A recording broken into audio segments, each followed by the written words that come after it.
এক ব্যক্তি রাসূলুল্লাহ সাল্লাল্লাহু আলাইহি সাল্লামকে জিজ্ঞেস করলো, হে আল্লাহর রাসূল, কে আমার উত্তম আচরণ পাওয়ার বেশি হকদার? তিনি বললেন, তোমার মা। লোকটি দ্বিতীয়বার জিজ্ঞেস করলো, তারপর কে? তিনি বললেন, তোমার মা। সে তৃতীয়বার জিজ্ঞেস করলো, তারপর কে? তিনি বললেন, তোমার মা। ওই ব্যক্তি চতুর্থবার প্রশ্ন করলো, তারপর কে? রাসূলুল্লাহ সাল্লাল্লাহু আলাইহি ওয়াসাল্লাম বললেন, তোমার বাবা।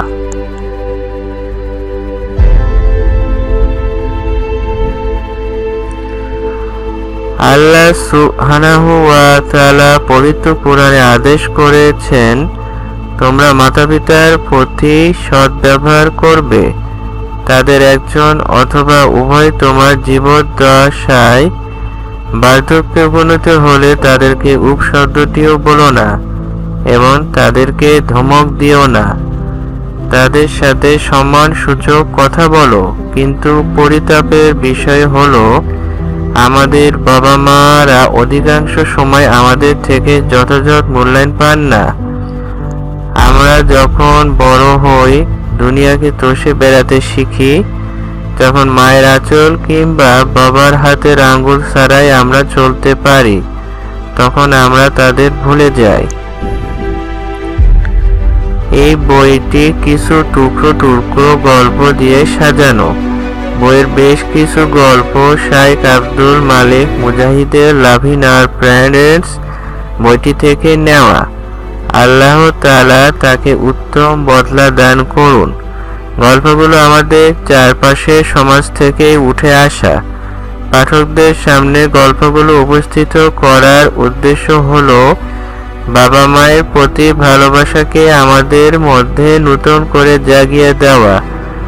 বাবা মার প্রতি যে সন্তান উদাসীন, যার হৃদয়ে বাবা মার জন্য ভালোবাসার ঘাটতি দেখা দিয়েছে, যার হৃদয় তাদের প্রতি কঠিন হয়ে পড়েছে, সেই কঠিন হৃদয়, অনুর্বর অন্তর আর বিস্মিত আত্মাকে জাগিয়ে তোলার জন্যই আমাদের এই ছোট্ট প্রয়াস। আর যাদের অন্তর বাবা মার জন্য অকৃত্রিম ভালোবাসায় পরিপূর্ণ, তাদেরকেও এই সুসংবাদ জানিয়ে দেওয়া যা আল্লাহ এবং তার রাসূলুল্লাহ সাল্লাল্লাহু আলাইহি ওয়াসাল্লাম আমাদের জানিয়েছেন। বইটি পড়ে কোনো পাষাণ হৃদয় যদি গলে ওঠে, অন্তঃসারশূন্য কোনো হৃদয়ে যদি ভালোবাসার ফোয়ারা নেমে আসে, যদি কোনো বিস্মিত অন্তর নতুন করে ভাবনার সুযোগ পায়, তবে আমাদের কষ্ট সার্থক। আল্লাহ সুবহানাহু ওয়া তাআলা আমাদের চেষ্টাগুলো কবুল করুন, আমিন।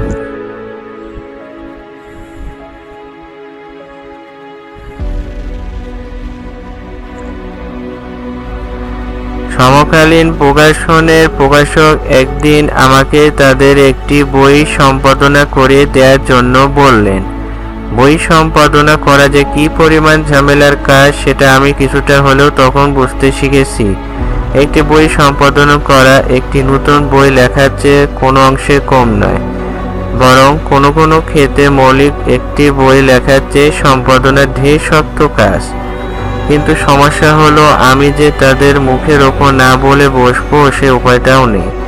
কারণ আলোচ্য বইয়ের পেছনে একটি স্মৃতি জড়িয়ে আছে, বেদনাবৃত স্মৃতি। এই বইটি প্রকাশ হওয়ার কথা ছিল দেশের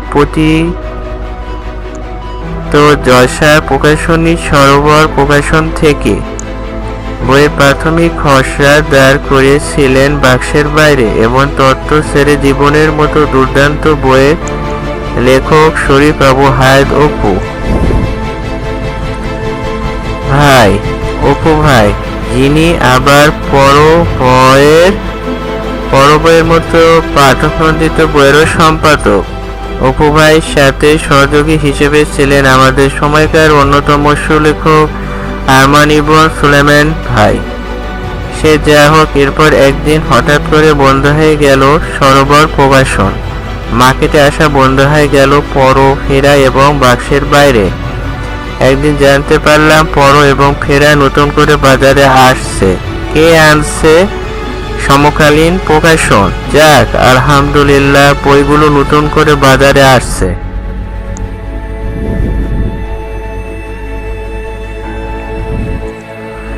বইগুলো নতুন করে বাজারে আসছে দেখে আমি বেশ আপ্লুত হলাম। যে বইটির কথা বলছি এই বইটি স্বপ্ন দেখেছিল সরোবর পরিবার। বইটির স্বপ্নদ্রষ্টা শরীফ আবু হায়াত অপু ভাই। সরোবর এবং অপু ভাই তখন আমাদের জীবনের গুরুত্বপূর্ণ অংশ হয়ে উঠেছে। এই লোকটিকে দেখতে দেখতে তো আমরা দিনে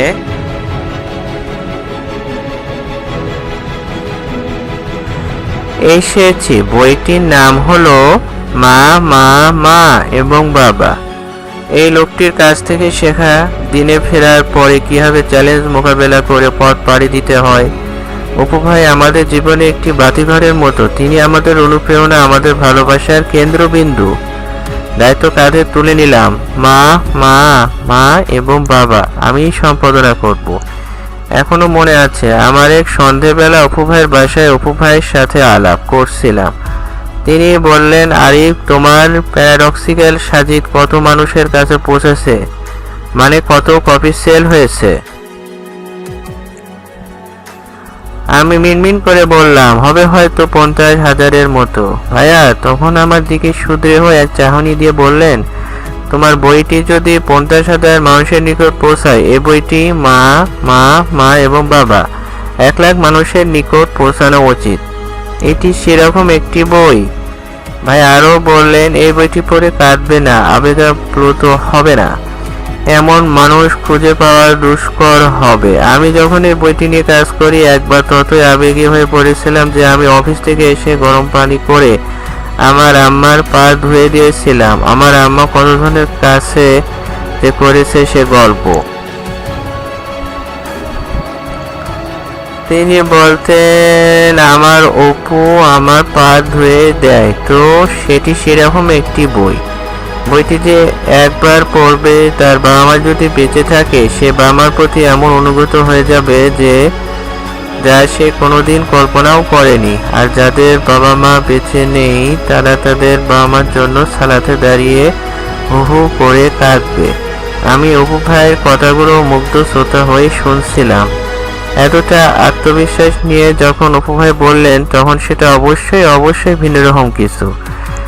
মা মা মা এবং বাবা বইটি সম্পাদনার আগ্রহ আমার তখন আরো কয়েকগুণ বেড়ে গেল।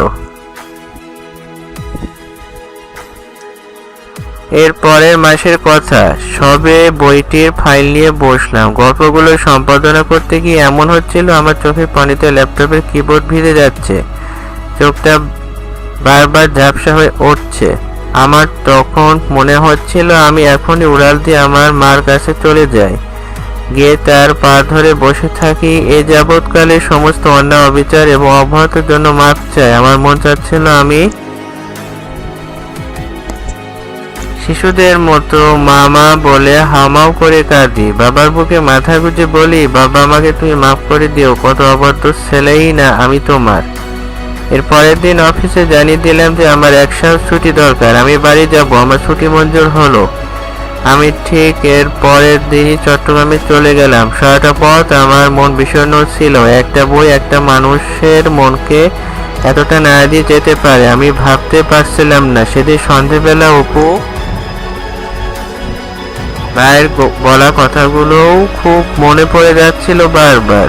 কথা ছিল বইটি বইমেলায় 2018-তে প্রকাশিত হবে, সেরকম প্রস্তুতিও ছিল প্রকাশনীর। আমি আমার পক্ষ থেকে সম্পাদক কপি জমা দিয়ে দিলাম, কিন্তু বেঁকে বসলেন অপু ভাই। বললেন, খবরদার, কাঁচা কাজ যেন না হয়। এটা কিন্তু এমন একটা বই যা মানুষ পড়ে অন্যজনকে পড়তে বলবে। কাঁচা কাজ হলে কিন্তু কোনোভাবেই চলবে না, বইমেলাতেই আনতে হবে এমন কোনো কথা নেই। তাড়াহুড়ার দরকার নেই, তাড়াহুড়া করা শয়তানের কাজ। আস্তে আস্তে কাজ করো, বেস্ট একটা কাজ হওয়া চাই। অপু ভাইয়ের কথা শুনে সমকালীন প্রকাশন শিডিউল পিছিয়ে দিল। বই মেলায় আসার কথা থাকলেও বইটা মেলায় আর আসেনি। আমি বইটি নিয়ে আবার বসলাম। আবার পড়তে গিয়ে দেখলাম কাজটা আসলেই কাঁচা রয়ে গেছে। সম্পাদনার কাজে এই এক প্যারা, যতবার পড়া হবে মনে হবে আরে আরো কাজ করা লাগবে।